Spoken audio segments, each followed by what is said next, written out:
U.S.-Italy Forum of Washington, D.C., and its founder, Daniele Moro. Thanks to the Stampa Estera Alta Italia, which is the Foreign Press Club of Northern Italy, for agreeing to host us today. Sorry we're a little late, but there were a few technological problems. Before I introduce our distinguished panel and we get started, I'm thinking you may be wondering about the title of today's panel, which is Crystal Balling the Next 4 Years. When we named it, we didn't know what would happen with the US presidential election. As it turns out, balling the jack, not crystal balling, but balling the jack, refers to a popular US song from 1913, and it's based on US slang. A jack is a slang word for a train, and balling the jack means full speed ahead for a train, because a ball is what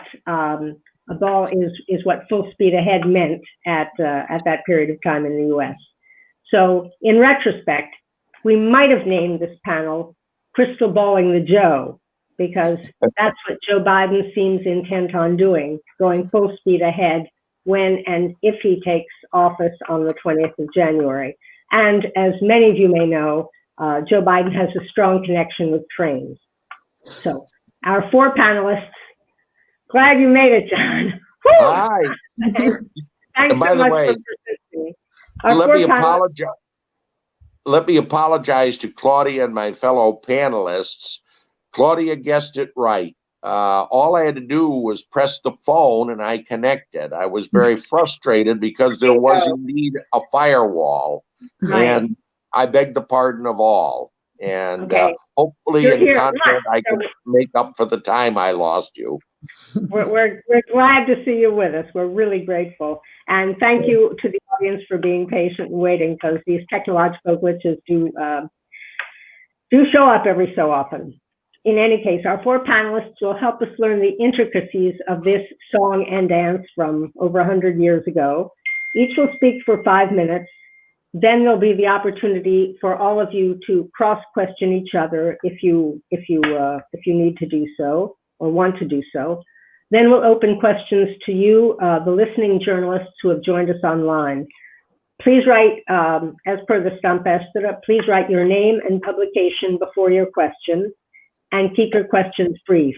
Also, because we have 4 distinguished panelists, and you may have a question for 1 or 2 of them, please be specific about that when you write down your question as to who it will be addressed to.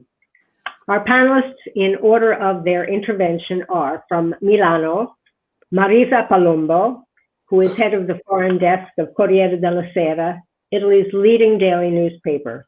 She's also the author of 2 books about US politics, and she'll be talking about how Italy views the US election results. From Rome, we have Ugo Tramballi. Ciao. But I'm from Milano. I want to say that I'm from Milan. I live in Rome, but I'm from Milan. Oh, okay. We wanted to see him more widely spread. He's a columnist for Il Sole 24 Ore, Italy's leading business newspaper. He's a former foreign and war correspondent and the author of at least 5 books about international affairs. And he'll be discussing very briefly, how the world views the results of the US election and specifically its impact on Italy. From Washington, D.C., our other 2 speakers, Herb Jackson is politics editor of CQ Roll Call. CQ, for those who don't know, is Congressional Quarterly Roll Call, which is a news analysis and legislative tracking organization. And he's also a board member of the National Press Club of Washington, D.C. He'll be talking, as you might have guessed from his background, on how congressional results will impact the new administration. And finally, and thanks to technology, you made it, John Gizzi, chief political correspondent at Newsmax Media and also their White House correspondent. He's been described as the most connected person in Washington, D.C.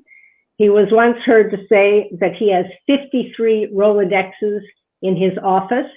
And if you've joined this profession the last 20 years, you probably don't know what a Rolodex is. But if you predate that, you may know and be impressed by the fact that he has 53 of them. He'll be discussing how election results affect the positions of the Republican Party and how these in turn affect international relations, with a specific attention to Italian-American relations. So we'll start with Marilisa for 5 minutes. Grazie. Yeah. Thank you, Claudia. Thanks to the US Italy Global Affairs Forum and Stampa Estera. It's really nice to be here tonight or in the morning for my Washington colleagues. I'll try to be very brief. How Italy viewed the result. In general, with big relief, the election were followed closely, almost as they were our elections. There was big coverage on TV and newspapers, but I want to talk about how the different political parties viewed the election. Starting from the right, and of course, Trump loss was a big disappointment for Matteo Salvini, who some British newspaper has written was Trump European cheerleader. It was going on with, when he had one on, it was going on with the face mask with Trump 2020.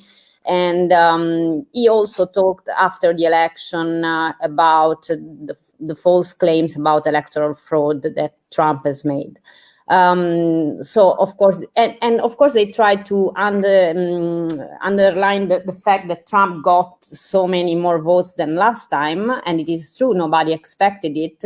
I mean, he got 10 million votes more than in 2016.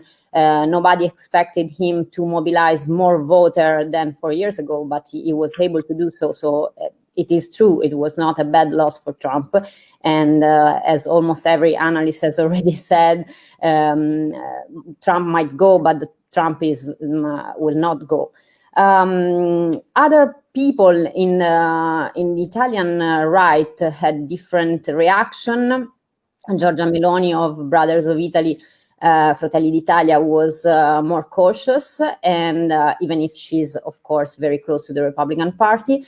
And Berlusconi was the one who congratulated Biden and said that elections are won in the center. And talking about the center, that brings me to center left, and especially some politicians and commentators that are still believe in the third way 1990s liberal centrist policy. And so they took Biden election as the proof that you can win only being a moderate, being in the center of the political spectrum. And this is certainly true on the one hand, because Biden was able to bring together a coalition from Alexandria Ocasio-Cortez to Republicans that have been alienated from the Republican Party because of Trump. And it is true that he regained the blue wall that Clinton had lost 4 years ago. But if you see, the margins are much smaller than what Obama had in 2008 or 2012. So it is possible that in 4 years, 8 years, it will be hard for another Democratic candidate to keep the wall up. And there are other fields that are opening, Georgia, Arizona, and the electorate is different. So I think it's a bit too ideological to talk about Biden winning only because he is a moderate, because there is something going on also on the left, on the progressive side. There was a 10% surge in youth turnout, and that is driven, of course, by what's going on in the left and not by Biden. So I think it will be better, to look at what happened, and then we will have more data in the following weeks, more precise data about the voters, and we will be able to look at that and understand better what happened. And then there is a third point, which is the government point of view. Of course, we discussed a lot here in Italy the fact that Biden called Giuseppe Conte only 3 or 4 days after all the other main prime minister and head of state and European head of state. So he called first on the same day France, Germany, and the UK, and then a few days later Giuseppe Conte. That might be because Trump endorsed Conte in the last election. There was him calling him Giuseppe. There was this kind of friendship. But I think that mostly the reason, I'm only guessing, of course, has also something to do with the fact that Conte authorized the Italian Secret Service to meet with the Attorney General William Barr, who was investigating his counter-Russiagate. And that might be one thing that Biden, kept in mind when he had to decide who to call. Also because, of course, we are aware that we are a smaller country. We have smaller political power than Germany or France or the UK. But it is also true that Italy is hosting the G20 next year. So it was important to talk to us too. Okay, great. You stayed within your time. Thanks so much. That gives us a little bit of your time perspective. Maybe we'll come back to Conte afterwards and what that means for the future and how American politicians spell Giuseppe's name, but that's another issue. Okay, Ugo, the international/Italian-US perspective. Wow. Let me first read for you 2 recent tweets on the presidential election consequences coming from regions of the world where US often try to teach democracy and proper electoral processes. Tweets Noor from Arab world, I believe, from Palestine. America needs a 2-state solution. The tweets of Gatara from Kenya are more articulated. Relatives of U.S. autocrat Donald Trump, who is barricaded in the presidential palace, are reportedly trying to flee the country as the American Spring Revolution, sweeping the troubled oil-rich nation following disputed presidential elections, threatens to topple him. Again, Gathara from Kenya. Wary of the U.S. autocrats' intransigence, after he barricaded himself in the presidential palace and rejects results from the elections, African capitals are threatening to impose targeted sanctions on Donald Trump's family and the hardline regime. The world is watching you, said Mike Pompeo a few days ago, announcing a very small transition between the first and the second term of Donald Trump. He was right. I have to say, but not exactly the way he meant when he said that the world is watching us, watching the United States. The world simply is speechless, sometimes laughing, but basically speechless. Slowly, Donald Trump, for us, from the point of view of the allied, let me say that as allied, as a citizen of Italy, member of NATO, I should say all the time. I repeat this, my mantra. We should deserve a small percentage every time you vote your president, but because the president you elect means a lot for me, for myself, for my children, for the future of my children. But anyways, so this is the reason why for us, slowly Donald Trump and his hardliners are eroding the foundation of the American democracy. But meanwhile, they are doing something worse from my point of view. It's ridicule. Holding up for ridicule the word superpower. It's tremendously destabilizing the world.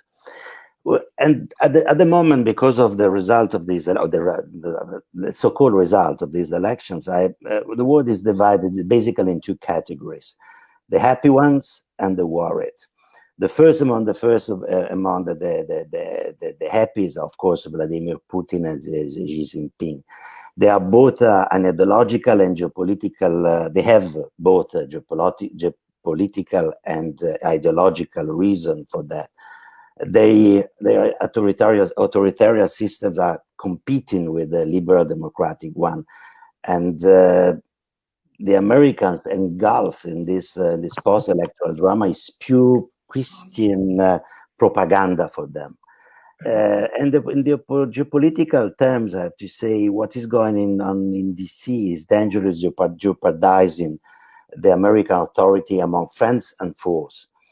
Allied, precisely, the worried. We are the worried. NATO and the European Union members are honestly happy to have again a partner believing and cultivating the system of alliance you has created, NATO, and fostered the European Union. Joe Biden is the kind of the president they wanted to see, we wanted to see again. But they're worried, of course, as I said, because the outcome of a president who doesn't want to concede about the damages of the American institution, I mean, is something that the American institution can suffer for permanently. But we also have a subcategory of the worried, the friends of the outgoing president, worried of the changes, and the new trend president-elect will enact. I'm referring to, for instance, to Israel's Bibi Netanyahu, to Saudi Mohammed bin Salman, Jair Bolsonaro, the right European nationalists like Poland, Hungary, etc.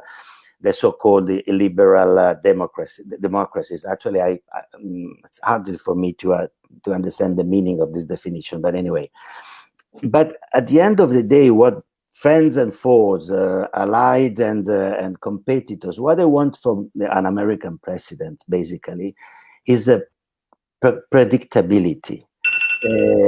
Also, the Chinese, also, I would say Vladimir Putin would like to see a policy rather than Twitter.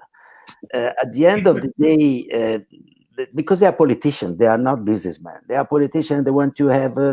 They can argue, but predictability is the basis, the beginning of any kind of political agreement you can have.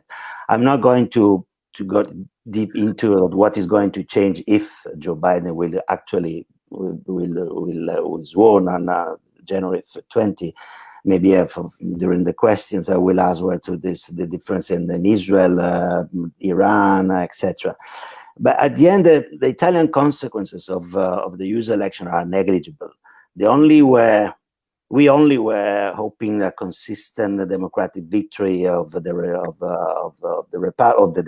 democratic consistent victory, only because that would have stopped the growth of the far-right neo-nationalist anti-European parties in Italy and the rest of our continent. But when you have 72 million Americans voting for Donald Trump and his tweet, well, the whole Western world needs to stay concerned that Trump is still alive, even in the international arena. Thank you. Okay, great. Thanks a lot. Also, you were very respectful of the time. Okay, a lot to talk about there. Hopefully there'll be more in questions, because for you to cover the world in 5 minutes is already a little bit unfair to start with. Now, Herb Jackson, about the congressional underpinnings for which our European audience may be a little less familiar, not our panelists, but the Italian journalists listening may be a little less familiar with how important they will be in terms of impacting what the new president might be able to do. Yes. Okay. Thank you very much. So just to cover a couple numbers, President Trump did get 73.4 million votes as of the last count. Biden got 79.2, so that's more than 5 million more. Biden got 306 electoral votes, which is the same number of electoral votes that Trump got in 2016. But we are going to see a House and Senate that are going to look a lot different than they did for President Trump. The House did stay Democratic, but it's going to have a much smaller margin than it did. We are still waiting for some races to be called. Apparently, in the state of New York, they don't know how to count votes. So there are a half dozen races that haven't been called there. But it's looking like Speaker Pelosi is going to have at most 5 to 8 seats in her majority. And that's going to go down by one already because yesterday President Biden tapped a congressman from Louisiana to work in the White House, so his seat won't be filled for a couple of months. On the Senate side, if you haven't watched, we've got 2 runoff elections in the state of Georgia. Both senators were up, and they are going to be in an election on January 5th, and that will decide which party controls the Senate. If the Democrats win, they'll have 50 Senate seats to the Republicans' 50, and that means that Kamala Harris, as the vice president, will be able to break 50-50 ties. But what it really means in the Senate is that it's going to be difficult to get anything done because under the rules of the U.S. Senate, you need 60 votes, which means you have to get people in the other party to go along with you to pass legislation. There's been some talk about whether they'll change that rule, but already one of the Democratic senators, Senator Manchin in West Virginia, said he wouldn't do that. So that's really not on the table for any time in the near future. Okay. The filibuster, you mean? And so the other thing we're going to have is it's going to be difficult to pass legislation, and you're going to have a much more conservative judiciary if they do pass anything that is unpopular because the courts have been moving further to the right, and it'll be easier for people who oppose legislation that does get passed to get them overturned in the courts. The final thing is that we are seeing changes of leadership, what your listeners may be interested in. We're going to see change in leadership in the House Foreign Affairs Committee because the chairman, Eliot Engel, was defeated in the primary back in June. There are right now 3 congressmen running for that seat, and they have different views, different bases. One of them has an African-American base. One of them is Latino. The other is, from California. So we're going to see where they want to go and how that affects what kind of policy gets through the House.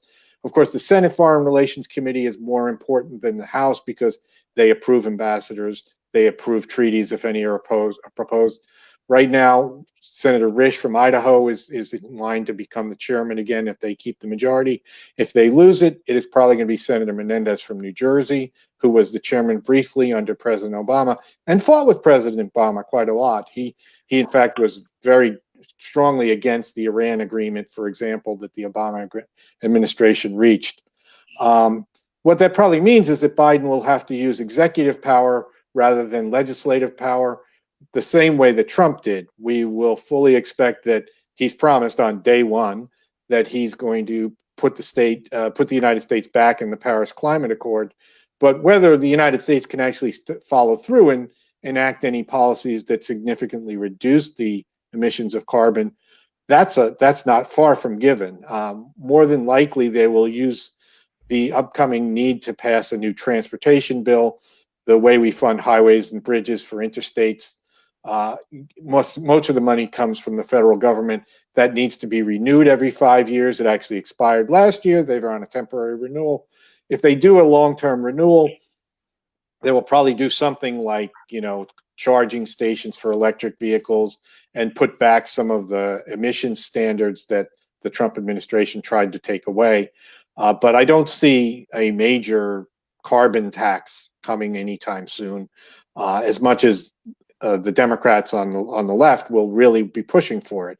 And that's one of the challenges is going to be if the Democrats lose votes on the left, can they still pass anything if the Republicans on the right don't want to play ball? It's interesting that the day he was declared the winner, President-elect Biden got up and said, he's going to govern for all states, even if they didn't vote for him. He asked Republicans to give him a chance.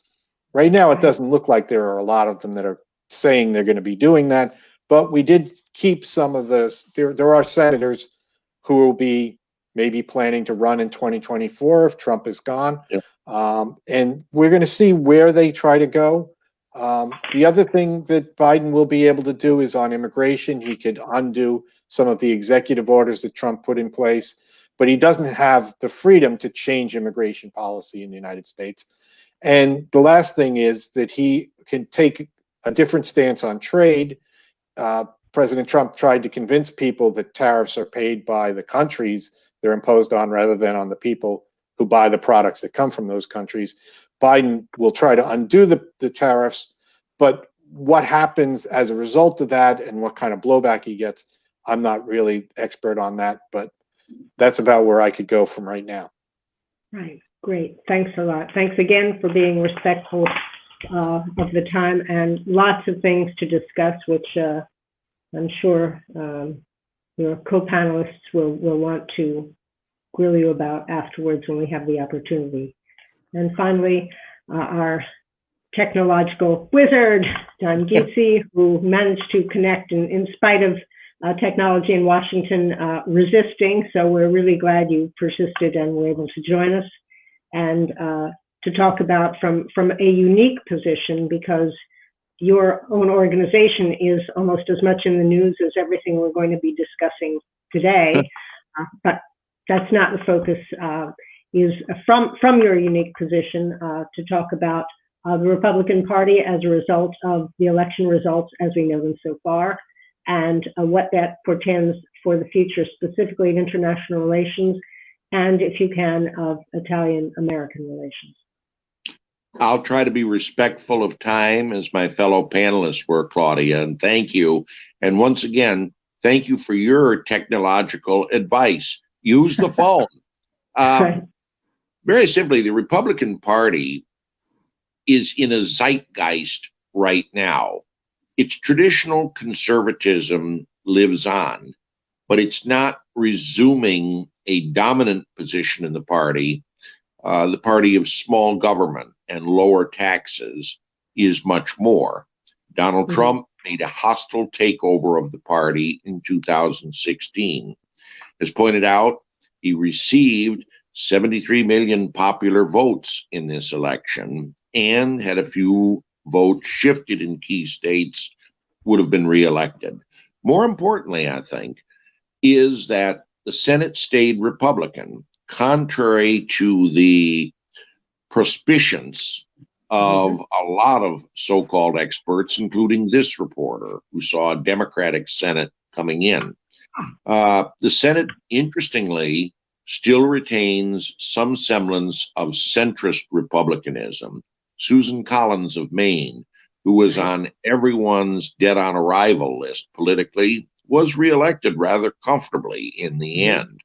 Her vote for Supreme Court Justice Brett Kavanaugh was not the killer bullet people said, and more people in Maine, I think, admired her for her courage and being willing to take the heat for a controversial vote.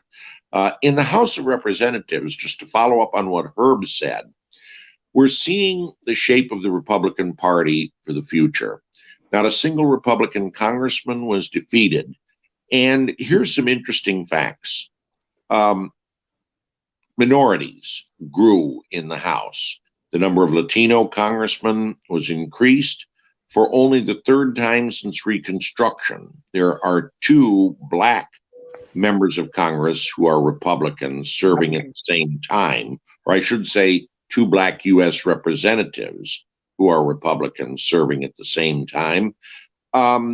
Women were 13 in the last House of Representatives, and I can recall Nancy Pelosi talking about Republicans need to nominate more women. Nearly half of her conference were women. Well, Republican women grew, 17 were elected.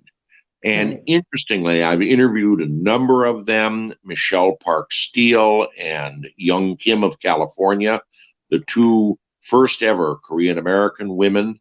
Lauren Bober, a real live pistol packing mama from Colorado who owns a bar where everyone packs heat that works for her. And Nicole Malliotakis, the daughter of Greek and Cuban immigrants. The common denominator with all these members of Congress is that they are stalwart conservatives in the traditional sense of the word, but more than that, every one of them campaigned as a supporter of Donald Trump for re-election, and no one headed for the high grass when the president came to town. You see a lot of that in the Senate as well. Joni Ernst of Iowa, considered a very vulnerable Republican lawmaker. appeared everywhere with the president, held up his hand. At one point, even went to Nebraska nearby to appear with President Trump. So what we are seeing is a Republican Party in Congress and at the national level and the grassroots level that, for the most part, with few exceptions, is a party that is conservative and embraces Trumpism in some form or another, be it a tougher line on trade or a hard line on China, and the belief that taxes could be lower and capitalism is not a dirty word. I might add that the numbers in the House, if the current counts and recounts hold up and nothing has changed, the breakdown in the House will be 220 Democrats to 215 Republicans. That is the closest division between the major parties since 1958. Now, what's different from that time is in 1958, I'm sure Herb would agree with this, one would find conservative Democrats, primarily from the South, but also from Queens and other places around the country.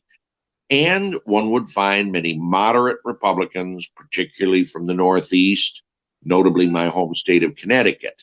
Today, that is unlikely. The Republican Party, for the most part, as I said earlier, is right of center and, at the very least, tolerant of Trumpism.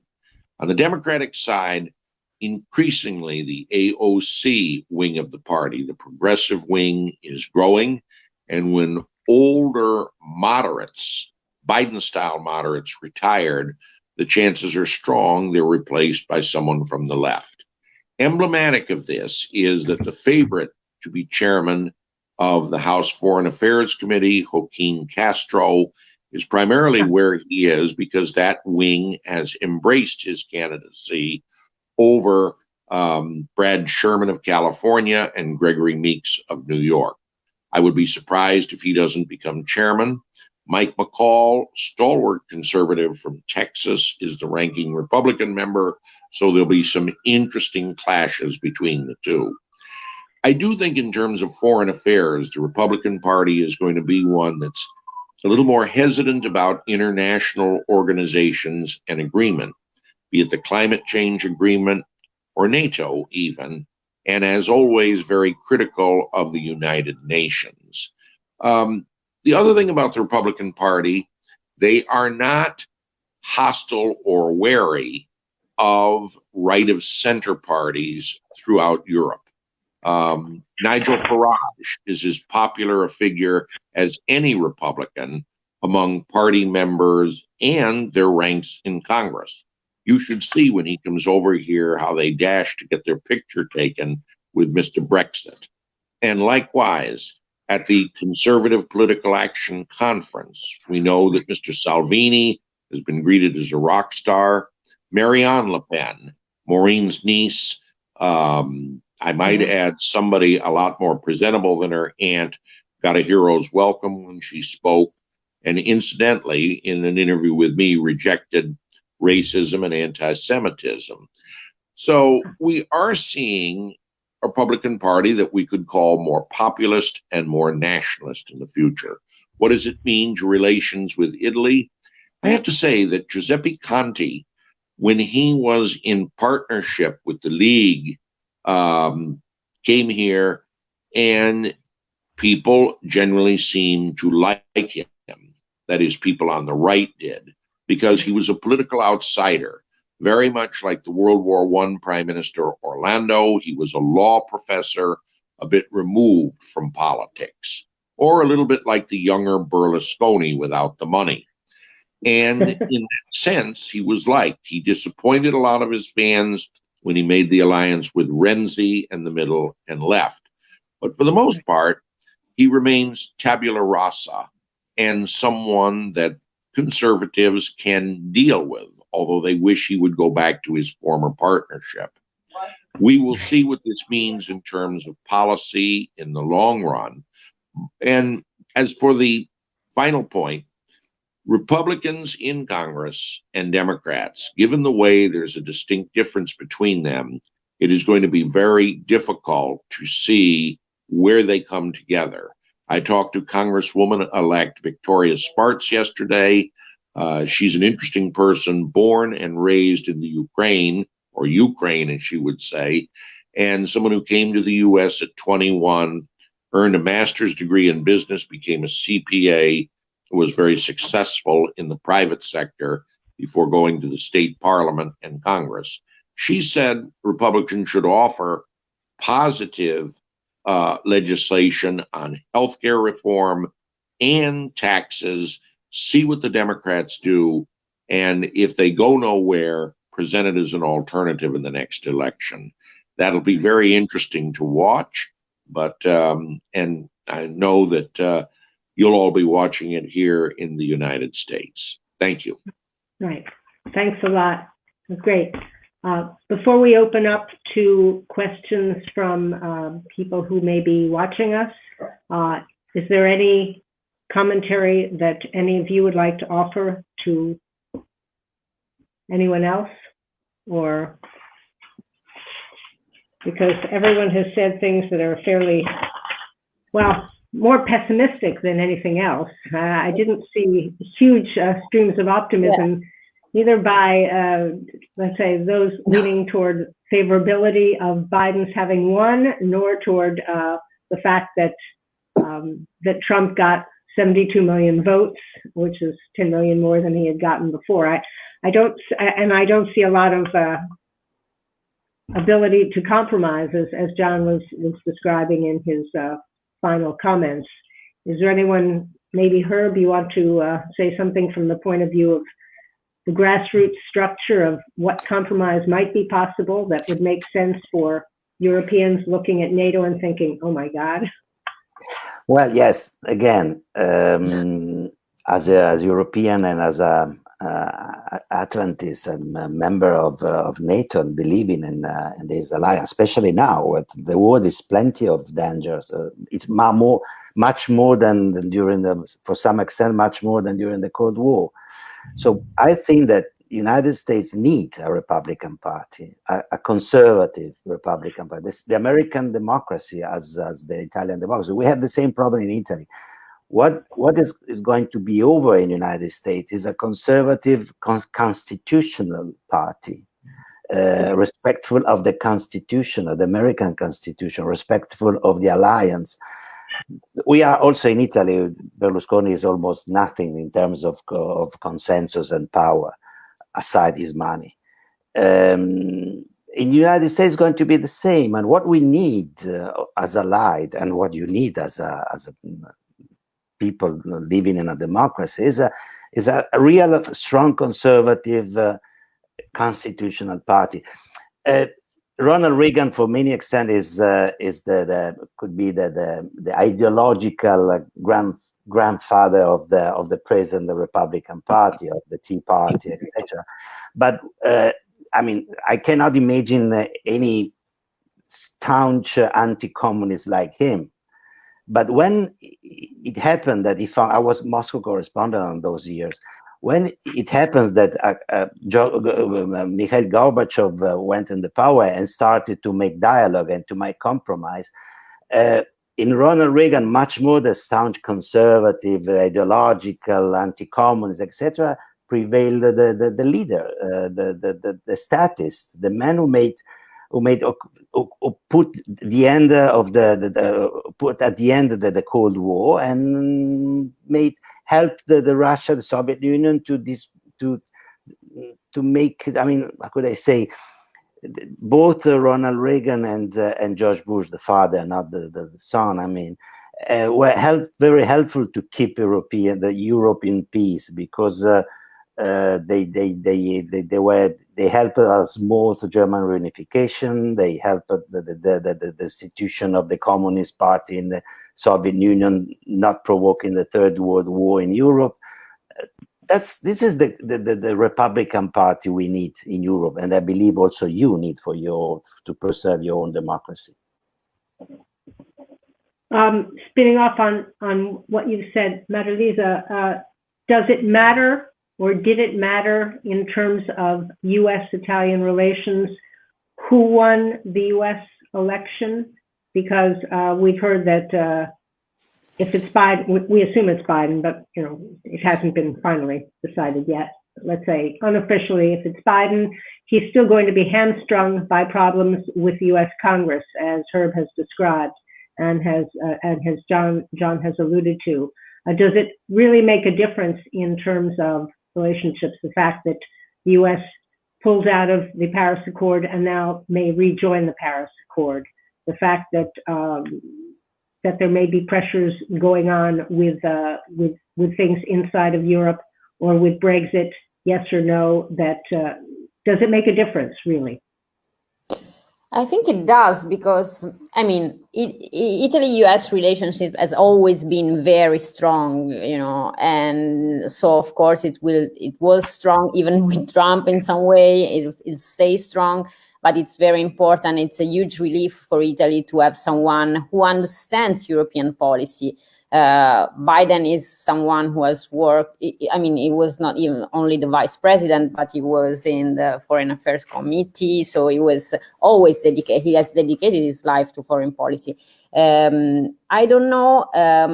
For example, I wonder if it will make any changes as related to Eastern Europe, because, we are now seeing how these illiberal democracies are taking even the European budget and the recovery fund hostage. I'm talking about Hungary and Poland.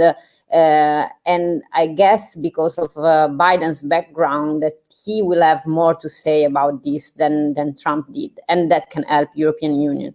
On the other hand, it is also true. It's very interesting, this interview that Macron made with a French magazine that we also published on Corriere della Sera the other day, and of course from the French perspective. But he is worried that, which is different than ours, but I think he has a point. So he was saying that he was worried that, in some way, the fact that we had Trump on the other side of the Atlantic made Europe, made more urgent the need for Europe to be more autonomous, strategically autonomous. And so Macron fears that now that process will slow down because we have a friend again in the White House, probably. So it's going to be interesting. The world has changed. Also, I think Biden is the face of a classical liberal Democratic Party that, had answers for another world, and the world has changed. So we will see what he will do now, and also the people that he will choose for his government. If I may ask a question to Herb and John. Sure. Yes. Sure. Okay. Because the polarization that we have seen is huge, is unbelievable, and we have seen also cities and rural areas. So we can probably say that the Electoral College is safe this time, because the popular vote and the electoral votes are again on the same page. And in 2016 they weren't. But the fact that we have, like, the Senate, where you have this disproportionate influence of small rural states that are disproportionately represented, and you have like 3 states like California, New York, and Texas that are, if I'm not mistaken, have the same population of 31 smaller states. And then they have 6 senators, and those others have 62.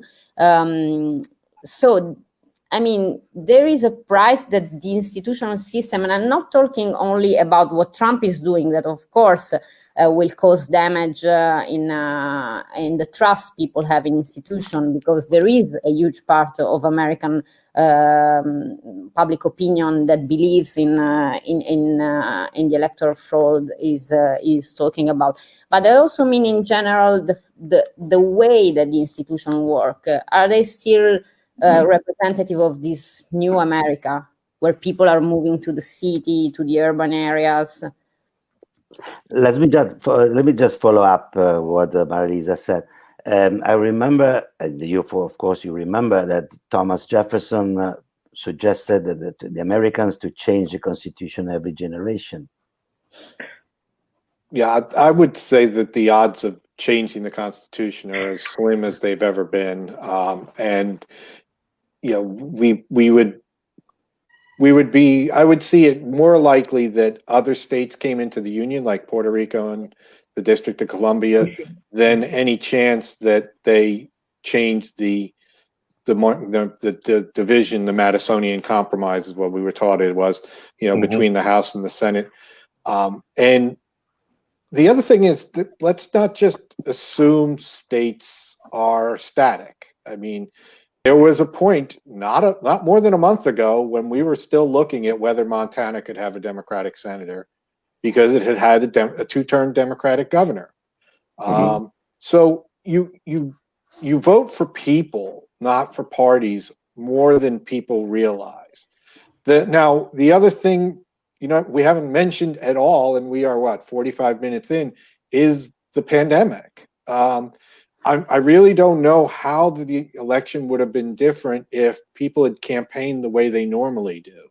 I mean, I spent my career covering politics in the state, New Jersey, where get out the vote effort is a big, labor unions guys show up in shopping centers. They all load into vans. They go out and hit neighborhoods. They're doing things that knocking on doors, driving people to the polls. None of that was possible this year.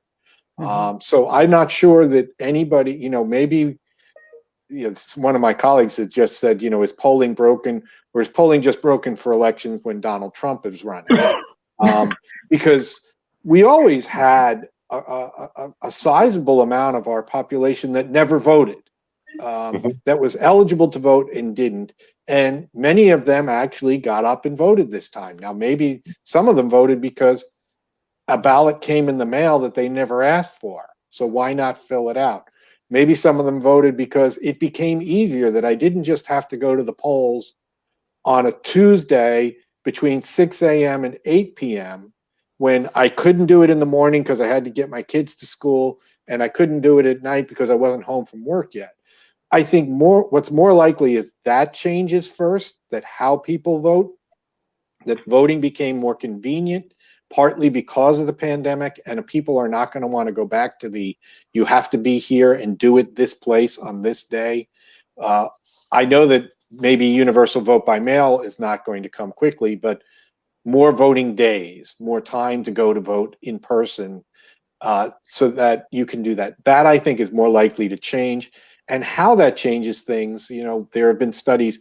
Colorado went to universal mail-in voting a couple of years ago, and it has become a steadily more democratic state. And I'm not sure that it made people more democratic, but it made people, it did have that effect on the people they were electing. So I'm sure that that's more likely to change than the Constitution. John?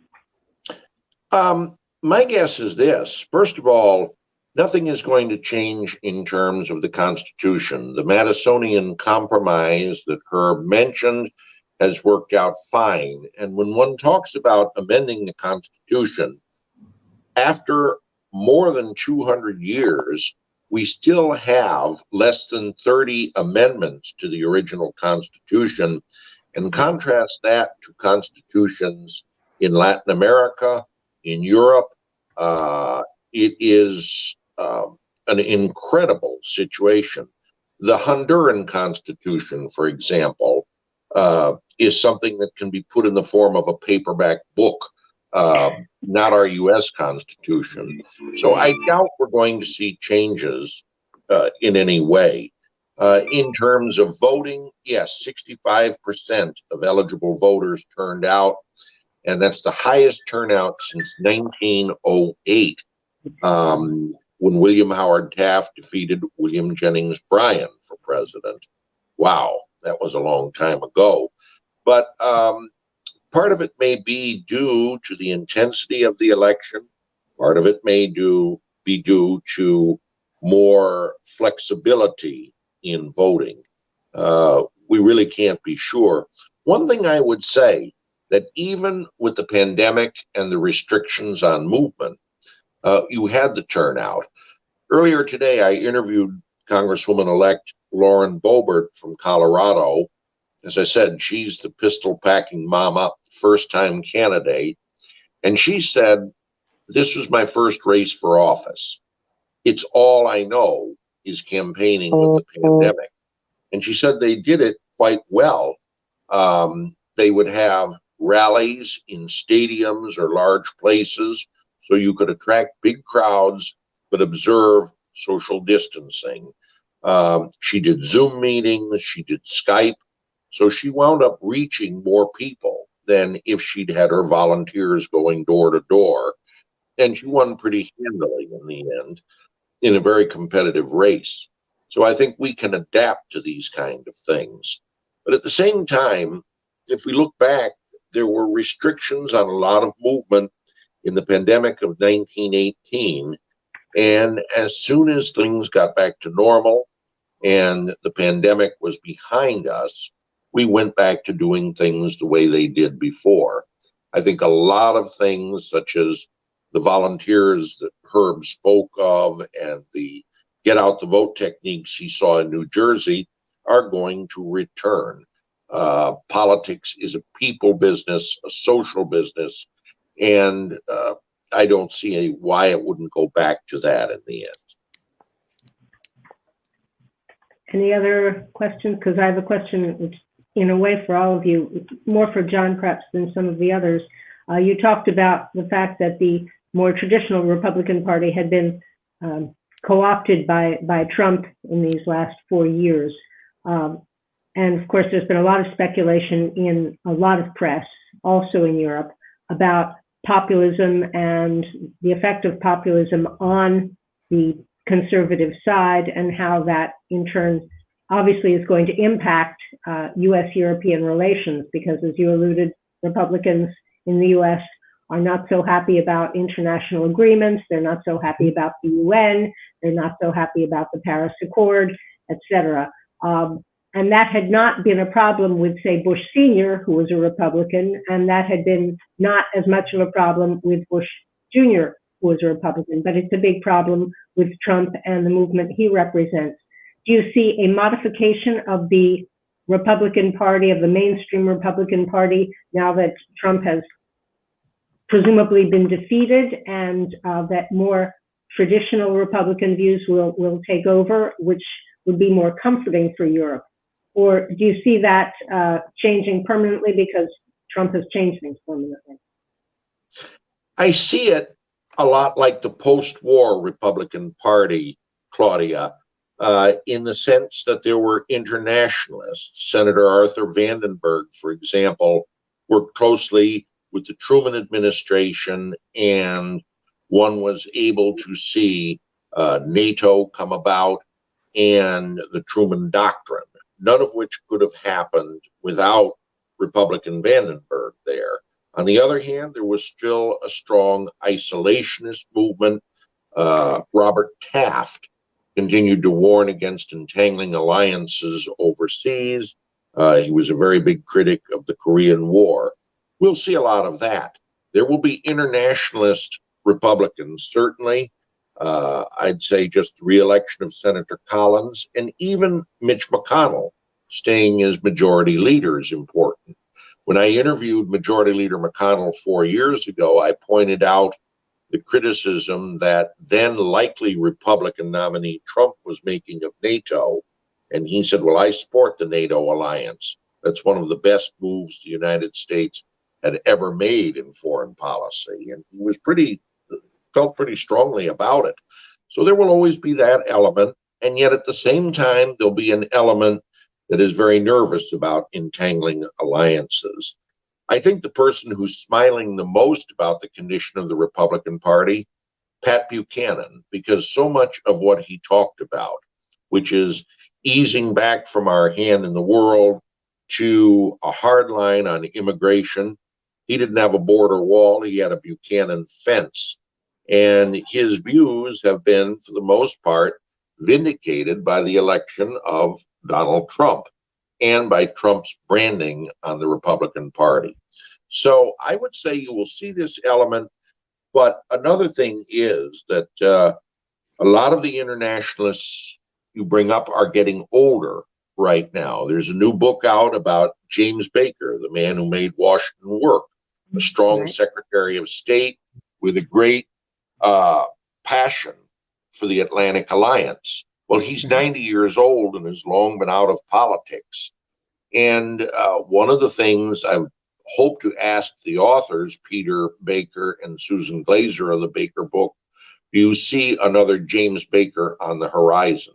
I don't. Perhaps they can enlighten me on it. Maybe Herb does or others do. But I would say it's going to be difficult for a new establishment, so to speak, to flourish in the post-Trump Republican Party.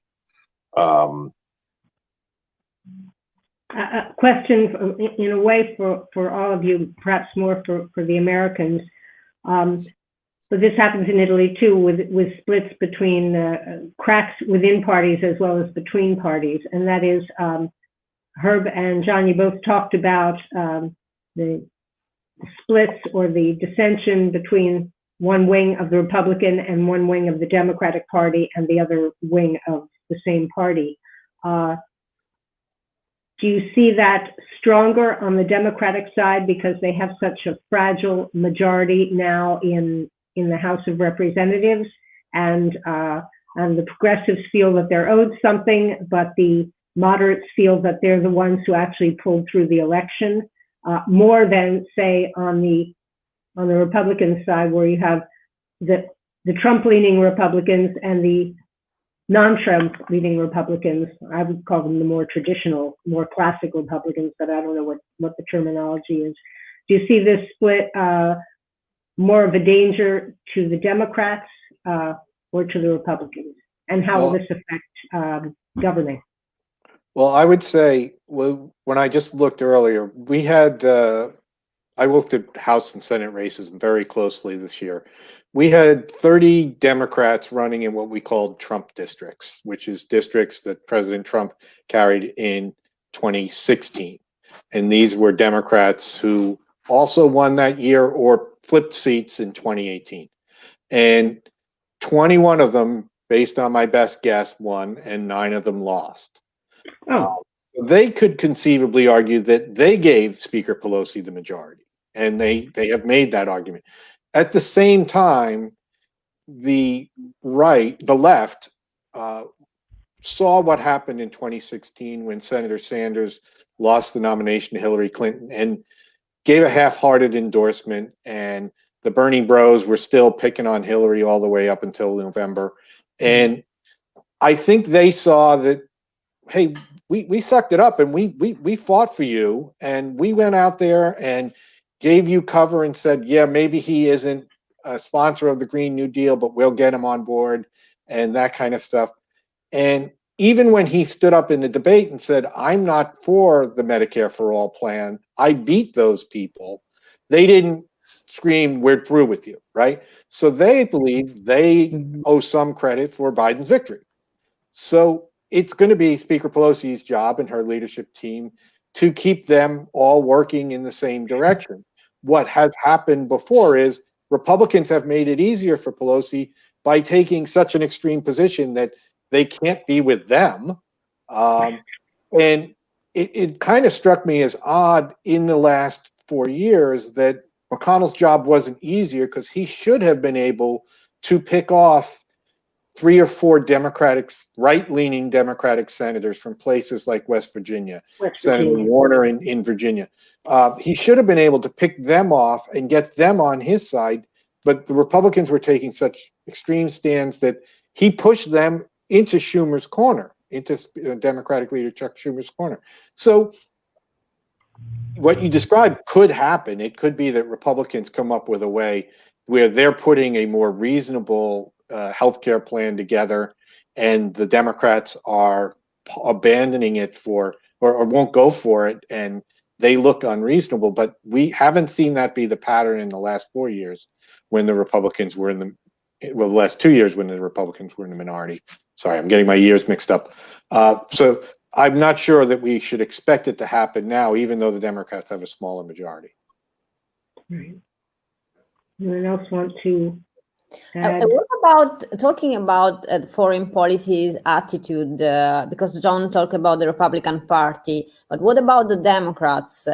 Because as we said, Biden is internationalist, but on the new ranks and files, how are they? Are they? I couldn't honestly tell you because I'm not sure they spent a lot of time talking about it.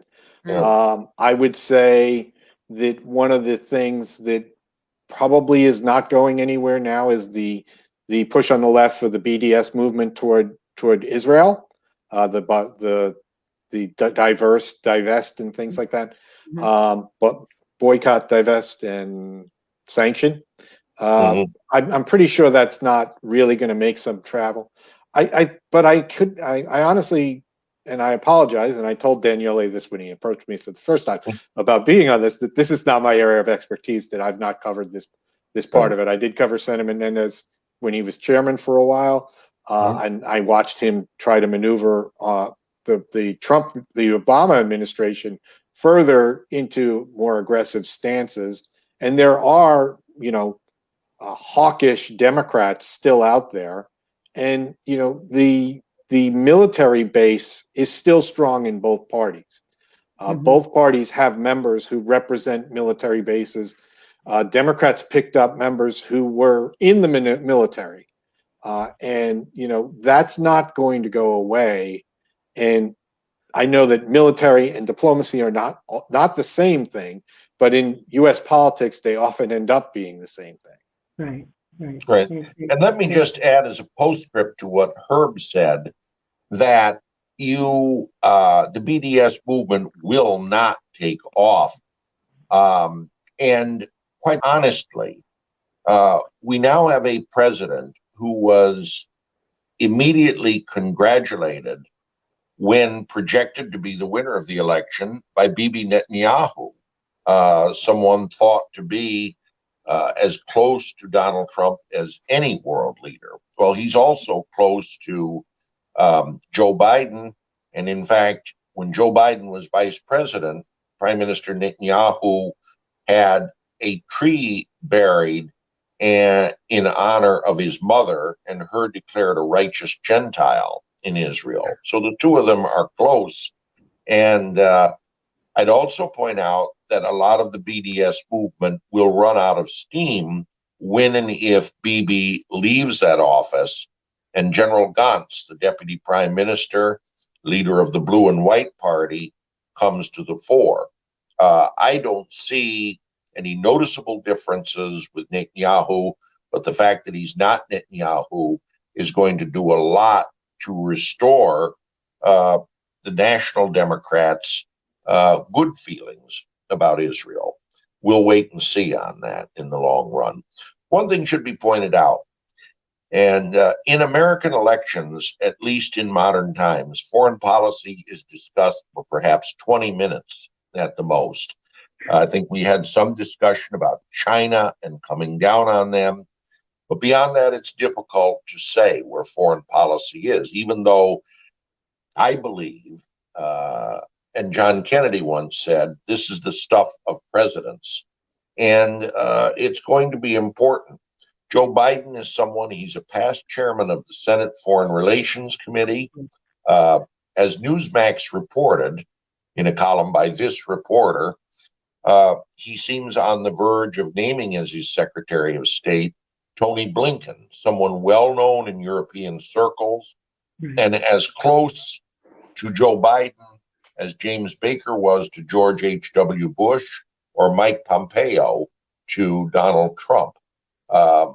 That's someone who is going to put some emphasis on foreign policy when he's president, and especially if he has Tony Blinken as Secretary of State.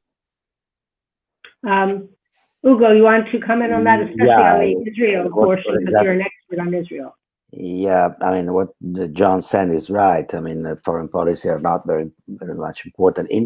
Regarding Israel, since at least I would say the 70s. Every American president is pro-Israeli, guarantees the security of Israel, the strategic superiority of Israel, much more interest to keep the need of Israel rather than Palestinians or any other Arab. But I don't think that Joe Biden will have time to dedicate some time to the Middle East, because the priorities, the international priorities, are China for necessity and transatlantic and European relation for political will. But I believe that, and I ask you, John and Herb, my opinion is that the domestic agenda for the first term, that would be maybe possibly the only term of Joe Biden, is so huge that hardly he will have time to dedicate to also to China, or to make important trips, important agreements, political, international, or security agreement with the rest of the world. I imagine one of his first steps will be, if there's any effort on assistance in providing vaccine and funding. You know, we want to. There's still going to be. I know that the stock market. I haven't had the TV on this afternoon, but I know that the stock market has been setting records, and people seem to think that's the economy, but it's not. You know, so the economic impact that the United States, you know, what policies we put in place in terms of an economic stimulus, and where that ripples out. But you know, that'll be one place where there's potential for them to bring members together from both parties. But you're right. I don't see, you know, I do see far more angst about what's going on in Asia than in Europe. Certainly, you know, what's going to be happening with Hong Kong. You know, it's definitely going to be something they spend a lot of time on. And you know, the other thing when you talk about policy in either way is, Republicans aren't going to stop trying to investigate this president. They're going to, and if the Republicans can contain the Senate, we already see Senator Lindsey Graham laying the groundwork for hearings on the election. And there's probably going to be people who still want to look into the president-elect's son and his business dealings. Mm-hmm. So we will have all of that. At the same time, Democrats are going to be saying, now that Trump's not in office, we want him put on trial. So we are very intention span like this in the United States. We will watch whatever is going on, and that'll be what is distracting us. And people will say, oh yeah, there are other countries. I mean, so I'm sorry that I'm not sure that I think you're right that that's not going to be something he puts a lot of focus on, except for the fact that there will be the absence of the creation of chaos that we've just been through, of people. Just the fact that the president continues to argue that tariffs are paid by countries, you know, and people don't stop him on that, is something that will go away. So there will be some restoration of sanity on that. But, you know, as far as I can see, you know, the whole fact that Eliot Engel lost his primary, voters in the United States do not congratulate their officials for focusing on foreign affairs. No, they don't. Right. Okay. Therefore, this question may be semi-irrelevant, but because of age, it's not. And that is, during the campaign, there was not a lot of emphasis, I think, deliberately so, on Kamala Harris's credentials over and above the fact that she was an appropriate second for Joe Biden for a number of political calculations. From the point of view of our two Europeans, do you have any sense of who she is? I know when I talk to Italians, they don't even know who Mike Pence is, so that, you know, it doesn't matter to the rank and file informed person. I'm not talking about the rank and file, but rank and file informed person, Trump, but they don't know who Mike Pence is. Now they know Biden maybe, but who is Kamala Harris, and do they care, and should they care, given that Joe Biden is the age he is? So from your point of view, what would your reaction be to her and her relatively relative lack of experience, although one could say that that Pence didn't have any more international experience, and she has at least some in terms of blood, if nothing Or Barack else. Obama. Well, he had quite a bit of international, it was baked into him as a third country kid.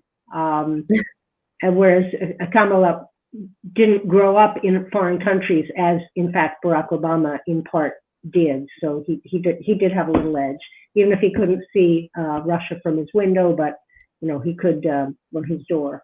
But he did have some real visceral experience. So from the point of view of two Europeans, do you look at her and you say, oh my God, Joe Biden was 77, he's going to be 78 when he's inaugurated. Who is this woman? And then from the point of view of the two Americans, basically the same question. I think there was, I saw a lot of interest and curiosity about her in Italian public opinion compared, of course, to Mike Pence, that I think you're right, almost nobody knows who he is. But Kamala, because of, because she's the first woman vice president, that is important, is an important step. So, of course, it's important not only for the U.S., but it's something we look at, from all over the world. And also upbringing also the fact that she's, I think, a very charismatic woman. And so there is a lot of interest even in her personal life, the